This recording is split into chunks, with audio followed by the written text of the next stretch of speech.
Hi guys! Welcome dito sa The Sun at Tarot. Ang reading nito ay for collective for anyone who can resonate sa reading nito. This is a general and a collective reading. Your energy at this time.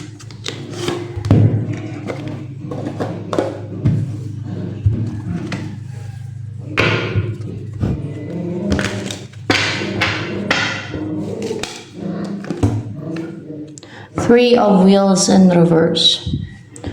What's with the Three of Wheels in reverse here? Well,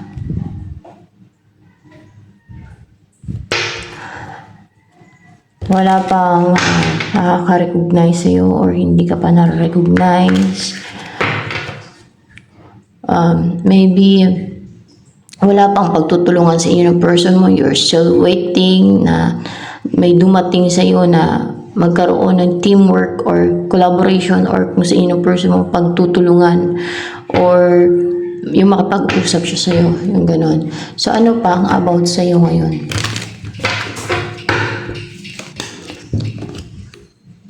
King of Wheels.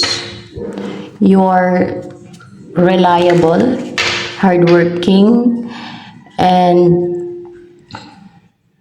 stable. A good provider. Ayan. Ano pang about sa'yo? Wheel of Fortune in reverse. What's with the Wheel of Fortune in reverse here? The Moon in reverse.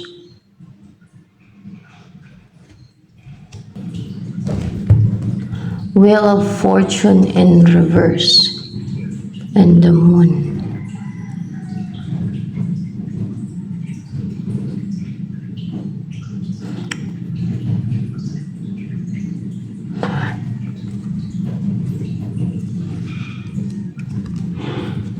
Ikaw tong wheel, ikaw tong nasa Wheel of Fortune.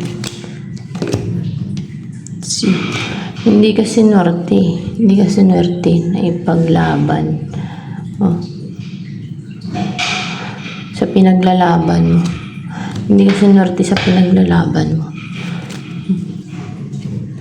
And dahil may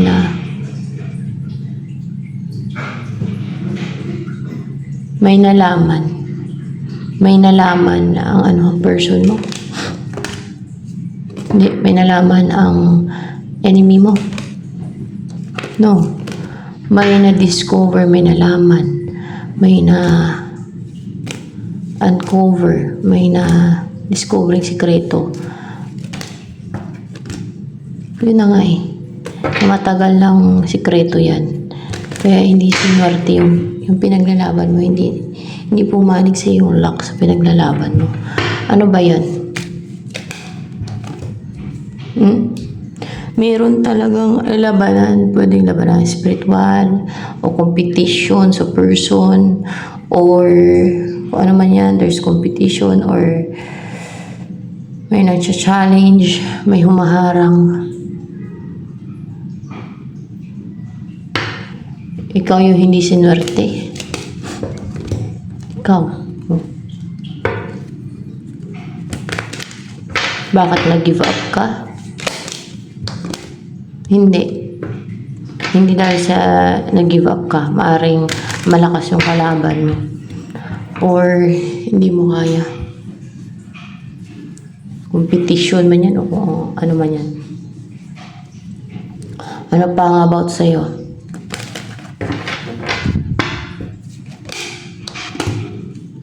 The Emperor in reverse. Oh. Walang strength. Walang powerless right now. Ano pa ang energy mo?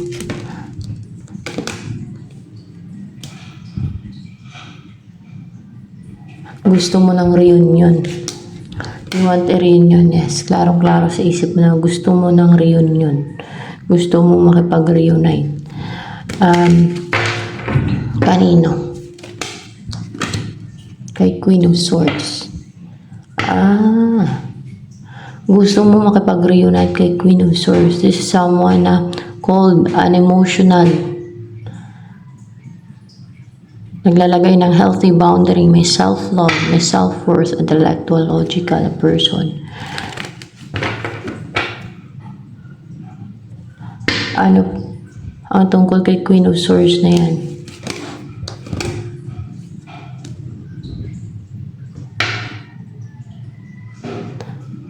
Nanghinayang ba si Queen of Swords sa'yo? Mukhang ano yun, pride ba to? Yung star na reverse. Hindi siya nanghinayang sa'yo. Meron siyang mga pinanghinayangan. Kasi ayun o.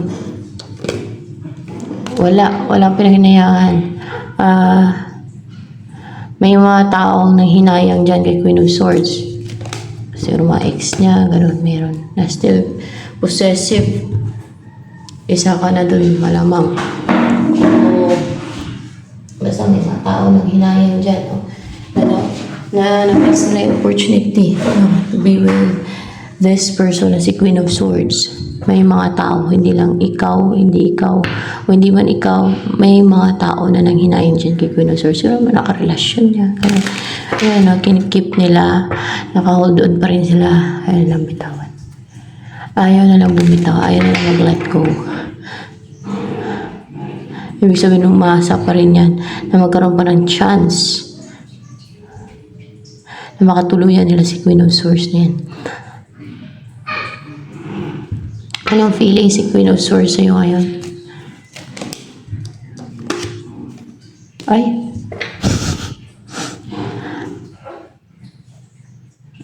United sa'yo. Gusto niya ng, siguro, energetically, yan. Feeling niya united siya energetically sa'yo. Na-attach yun sa'yo. In love or emotional or alam yung sensitive yung feelings niya. Gusto niya pagdating sa'yo na gusto niya ma-unite kayo. Ayan. Pati.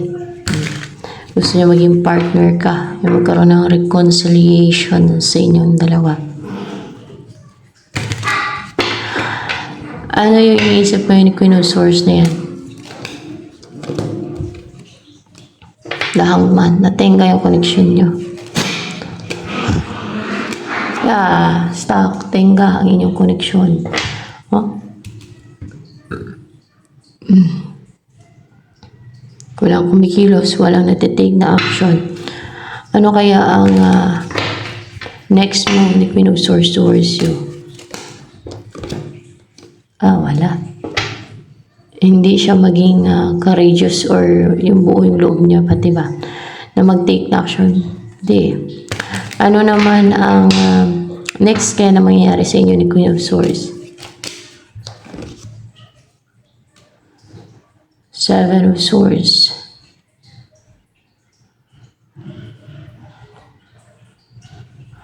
Sino yung naging body na itong Seven of Swords energy? Si Queen of Swords? Hindi. Ikaw? Hindi din. May gagawa ng deceit to. Ibang tao. May gagawa ng deceit or scheme. Someone who's selfish. Yan ang gusto mangyari sa inyo. Sa inyong koneksyon.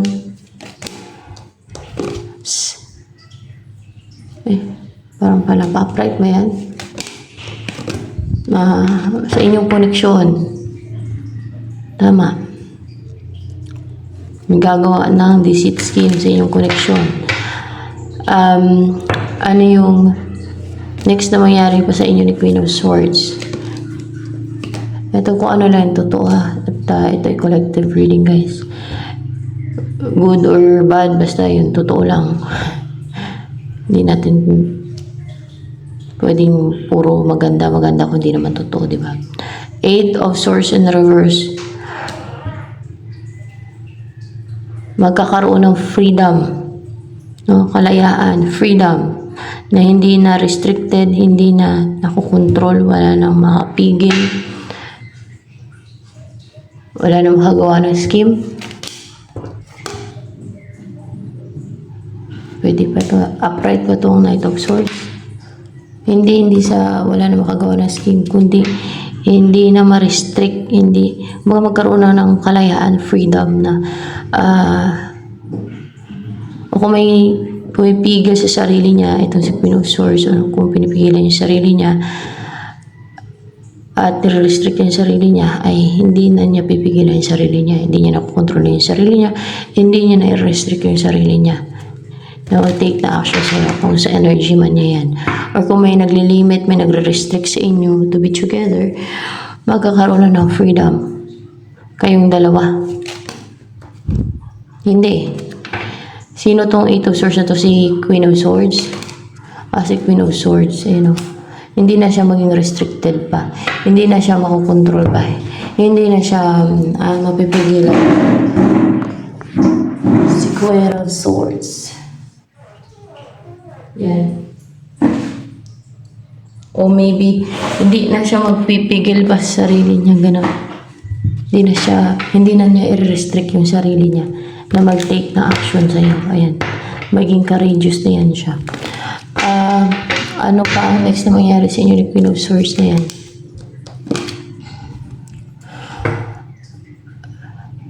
Ikaw to, yung Four of Cups na yan. Or maybe both of you, ikaw yan, makarecover ka na sa sadness. Kung lately, or until now, ay malungkot ka, you're not contented sa buhay mo, matamlay kasi hindi kayo okay ni Queen of Swords na yan, makarecover ka dyan. Bakit? Kasi hindi na magpipigil, hindi na i-restrict na Queen of Swords sa sarili niya, no? Na mag-take na action sa'yo, or yung makapag-communicate sa'yo, or yung magkaroon ng connection ulit sa inyo. Ganon. So, ano pa? Ang next na mangyari sa inyo ni Queen of Swords na yun. Matupad o mangyari na yung gustong-gusto mo na mangyari sa'yo. Gustong-gusto mong mangyari, yun ang next na mangyari. Yung kung ano yung gustong-gusto mong mangyari. So, madami pang pagdadaanan, no? May gagawa pa ng deceit, ganon. And then, mangyayari na yung gustong-gusto mong mangyayari sa inyo. Which is, ano yung gustong-gusto mong mangyayari sa inyo na mangyayari? With the Nine of Cups. Ito ay upright. Ito ay pahalang pa to. Upright may the Star. Clarified by Ten of Cups. Yung maging positive na yung mga mangyayari sa inyo. Ito ay upright naman to. Ano mangyari na wala nang imposible na mapangasawa mo si Queen of Swords. Na bubuo na kayo ng pamilya. Ayan. Ano ba maging buhay nyo ni Queen of Swords? Side. Titara kayo sa parang lugar na tahimik na madaming puno, tapos magtanim-tanim kayo doon. Masaya yun, guys, kung marunong ka lang makontento sa simpleng buhay, no? Kaso yung iba talaga ayaw nila ng simpleng buhay. Gusto nila yung luxury. Iba-iba yung tao. Pero kahit ako, mas gusto ko yung ganito, tahimik. Masaya yung ganyan. Malapit sa nature, nakaka-rejuvenate. Ang ganda. So, ayan na lamang, guys, for collective reading.